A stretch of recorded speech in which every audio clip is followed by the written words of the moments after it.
Let me just say the history of universal healthcare actually makes me very proud today that we are reached where we are. Because when I was Minister for Planning and Charity was Minister for Health in the reformist NAC government, part of the NAC government manifesto, which was entitled Democracy and Popular Participation, was to give Kenyans free primary education and universal healthcare.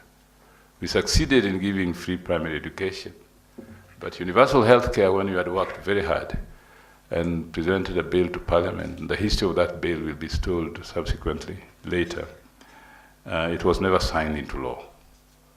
For one major reason, I must say this, because of selfish vested interest from the private sector. People do business with other people's health or with other people's suffering. And this is one of the reasons why you may even find today that implementing universal healthcare will meet with such obstacles. For example, people who think that good health delivery systems must be based on entrepreneurship. Push the products. Push the products, whether they are machines, medicine, and so on, just push them. Let government buy them without knowing whether they're going to be useful in treating people. Productive lives means not just being treated when you're sick, but being productive from childhood to death. That means a holistic life in terms of food, exercise, well-being, attitude, morality, and so on. Shem will remember at the Lancet School, we had a school prayer which said something like, having thy peak keeping, O Lord our Father, this school, that its life may be joyful. I can't remember. And that from it may go out, let me just shorten it, and that from it may go out men who in their bodies and character will serve their fellows faithfully. So it's bodies and character, and then service. If you look at the 60s, the people who were the first public servants, the men whose name you see associated with Tiende Estate, Ayani Estate, and so on, these were real public-spirited individuals. But these days, people go into public service to find out whether there's a garden there you can reap from. What you can get for yourself is more important than what you give to society. So when devolution was founded to take serikali huko mashinani, so that every individual can feel government in their bodies and their homes, you'll find that the Governor Kibwana has implemented devolution as it was meant. So it comes from the villages, village councils, voluntary health workers. In Kisumu, we no longer call them voluntary health workers, we call them county health workers. Paid something every month, and we subscribe. We give them national health insurance cards, all of them, because there are people who give healthcare where the rubber touches the ground. And this is why the Cuban doctors are here, because in Cuba, family medicine is fundamental to being qualified as a doctor. We want our health workers to begin with taking the family as the primary focus of reproduction and a healthy life to be part and parcel of healthcare delivery. So we have a primary and healthcare system which is really the beginning of universal healthcare. Hence what the Deputy Governor was saying here just now. So I am glad that we are having this meeting because it will reinforce some of those things that we have been looking for a long time. In Kisumu,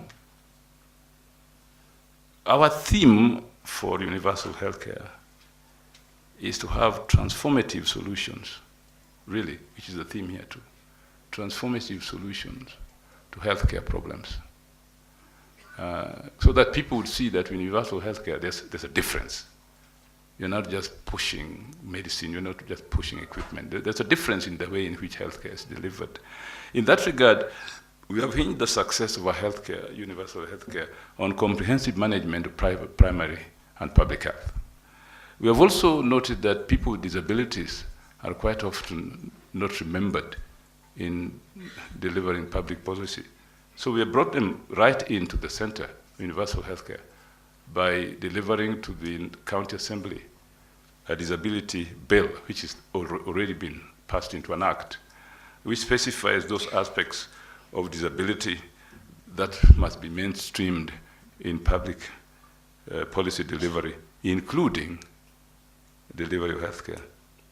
We also have legislation on healthcare, a health bill, which doesn't treat universal healthcare as a standalone issue, but it's really at the center of public health policy in general. And finally, when we look, I think it's very important that we register people into National Health Insurance Fund, because it is the only fund that we have heard in government that affects the health of everybody from the public sector.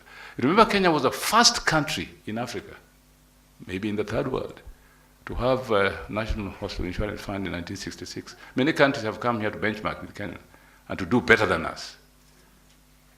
But now we are trying to catch up with them, although we had this. Now, when I was in medical services, I proposed that we should transform NHIF from being a hospital fund into a health fund, National Health Insurance Fund.